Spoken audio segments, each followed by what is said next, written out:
മഴ തുടരുന്ന സാഹചര്യത്തിൽ മലപ്പുറം ജില്ലയിലെ വിദ്യാഭ്യാസ സ്ഥാപനങ്ങൾക്ക് അവധിയാണ്. ട്യൂഷൻ സെന്ററുകൾ, മദ്രസകൾ ഉൾപ്പെടെ മുഴുവൻ വിദ്യാഭ്യാസ സ്ഥാപനങ്ങൾക്കും ജില്ലാ കളക്ടർ നാളെ അവധി പ്രഖ്യാപിച്ചു. ശാന്തകുമാർ വെള്ളാളത്താണ് വിവരങ്ങളുമായി ചേരുന്നത്. ശാന്തകുമാർ, കനത്ത മഴ മുന്നറിയിപ്പ് തന്നെയാണ് വടക്കൻ കേരളത്തിലെ എല്ലാ ജില്ലകളിലും നൽകിയിരിക്കുന്നത്. മലപ്പുറത്ത് ഏതെല്ലാം തരത്തിലാണ് ഇപ്പോൾ അതിൽ മുന്നറിയിപ്പുകൾ നൽകിയിരിക്കുന്നത്? ശക്തമായ മഴ തുടരുകയാണ്. നാളെ റെഡ് അലർട്ടാണ്.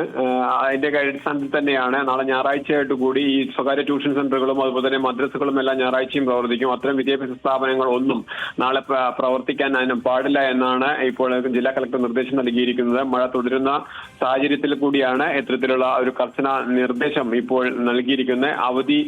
അവധിയായിട്ട് തന്നെ അതുകൊണ്ട് തന്നെയാണ് പ്രഖ്യാപനവും നടത്തിയിരിക്കുന്നത്. മറ്റ് കാര്യങ്ങളിലും നിരവധി നിയന്ത്രണങ്ങൾ വരുത്തിയിട്ടുണ്ട്. പ്രധാനപ്പെട്ട ജില്ലയിലെ ഈ ഖനന പ്രവർത്തനങ്ങളൊന്നും അനുവദിക്കാൻ കഴിയില്ല.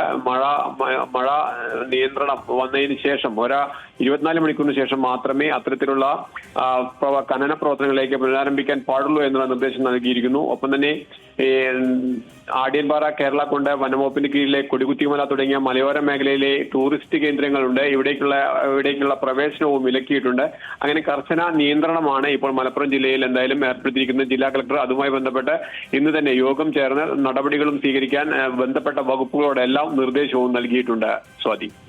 ശരി ശാന്തകുമാർ, മലപ്പുറം ജില്ലയിലെ വിദ്യാഭ്യാസ സ്ഥാപനങ്ങൾക്കെല്ലാം നാളെ അവധിയാണ്. നാളെ മലപ്പുറം ജില്ലയിൽ അതിതീവ്ര മഴ, റെഡ് അലേർട്ടാണ് മുന്നറിയിപ്പായി നൽകിയിരിക്കുന്നത്.